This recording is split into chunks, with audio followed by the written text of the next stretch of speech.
body confidence coach and founder of The Food Remedy. There you are, the website, so check it out, thefoodremedy.com, is it? .co.uk. .co.uk, of course. And on Facebook, Twitter, Instagram, hashtag me The Food Remedy. I'll be able to see the pictures or anything else. And today I'm going to talk to you about how you can eat to be happy. Can you all hear me? Can you all hear me? Yeah. Just hold your microphone a little closer. windy. There we go. Okay, I'm going to talk about how you can eat to be happy, because the food that you eat really, really affects your mood. And this is because the neurotransmitters in your brain that make you feel a particular way are made from the food that we eat. And if you're not getting the basics right in your diet, this can compromise the neurotransmitters in your brain.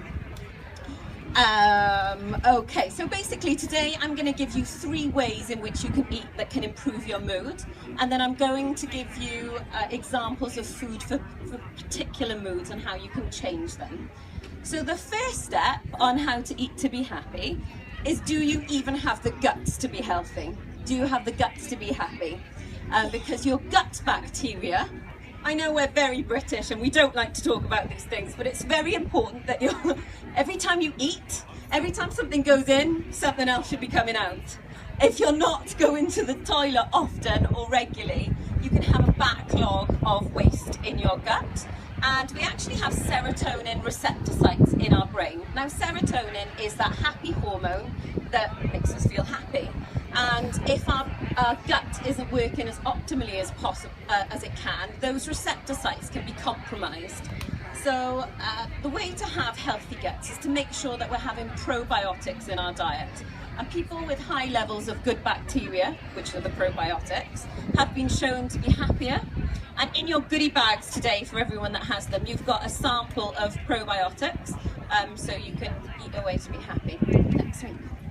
My third tip, no, that's not my third tip, I was totally missing number 2. The second tip is essential fatty acids. We live in a bit of a fat-phobic community at the moment, and fat is really essential. And essential fat is called essential fatty acid because it's essential. We cannot make it in our body. We cannot make it from other things. There are things like, if you have good levels of probiotics in your gut, you can make vitamin B12, you can make vitamin K. Essential fatty acid we need to get from food. And we find that in things like fish, seeds, oils, walnuts. And this is really important because the neurons, the neural connections in your brain need to have omega-3 for the serotonin to get in to work. So the higher levels of omega-3 that you have in your blood and your body, the happier you are, because the more serotonin you make and the more serotonin is available for your happiness levels. Now the third tip, so I've done number 2.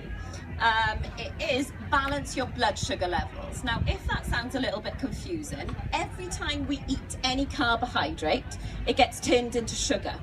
The rate at which it gets turned into sugar is different on each carbohydrate. So things that are fast releasing, so things like Haribo, for example, they're just glucose. They don't need to turn into anything. So they give you a rush of energy.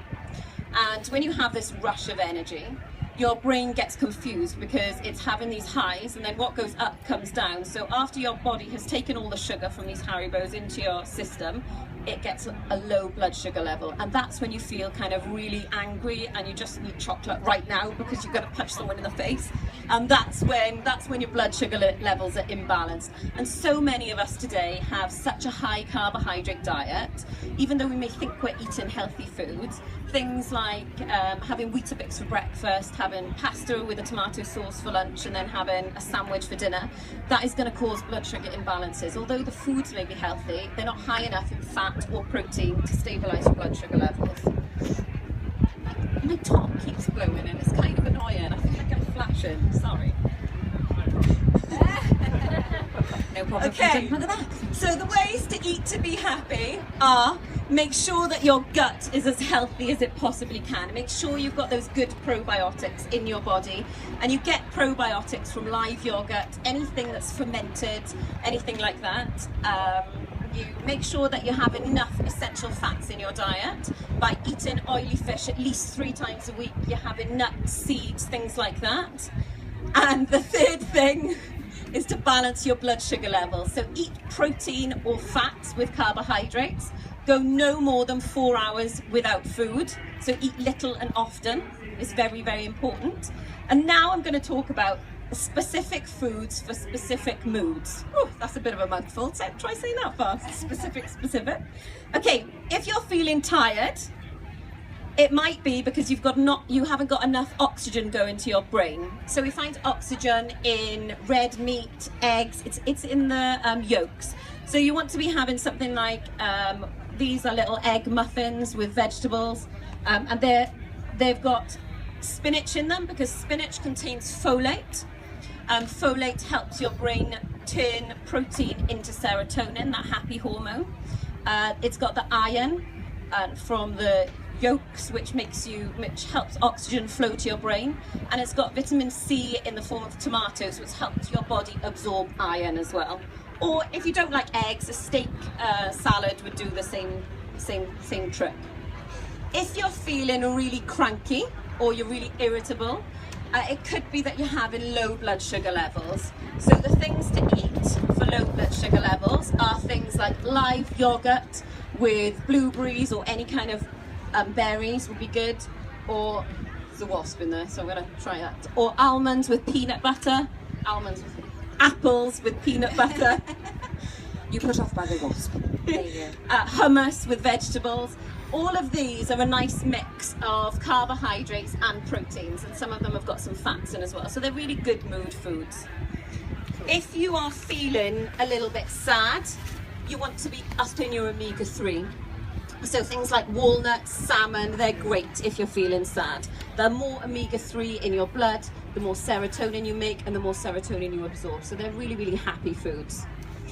If you are feeling a little bit cranky, this is one for the women. If you're a bit PMT, you want to be having a cheese sandwich.